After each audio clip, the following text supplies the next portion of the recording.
قرآن حکیم کی 9 باتیں کاش ہم ان پر عمل کر لیں تو ہماری زندگی کے معاملات ہمارے لیے آسان ہو جائیں۔ نمبر 1، کوئی بھی بات سن کر پھیلانے سے پہلے تحقیق کر لیا کرو، کہیں ایسا نہ ہو کہ بات سچ نہ ہو اور کسی کو انجانے میں نقصان پہنچ جائے۔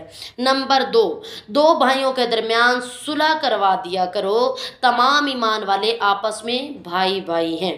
نمبر 3، ہر جھگڑے کو حل کرنے کی کوشش کرو اور دو گروہوں کے درمیان انصاف کرو، اللہ کریم انصاف کرنے والوں کو پسند فرماتا ہے۔ نمبر 4، کسی کا مذاق مت اڑاؤ، ہو سکتا ہے کہ وہ اللہ کے نزدیک تم سے بہتر ہو۔ نمبر 5، کسی کو بے عزت مت کرو۔ نمبر 6، کسی کو برے القاب سے مت پکارو۔ نمبر 7، برا گمان مت کرو، کچھ گمان گناہ کے زمرے میں آتے ہیں۔ نمبر 8، ایک دوسرے کی ٹو میں نہ رہو۔ نمبر 9، ہم میں سے کوئی ایک دوسرے کی غیبت نہ کرے کہ یہ گناہ کبیرہ ہے اور اپنے مردہ بھائی کے گوشت کھانے کے مترادف ہے۔ اللہ کریم اخلاص کے ساتھ عمل کرنے کی توفیق عطا فرمائے، آمین یا رب العالمین۔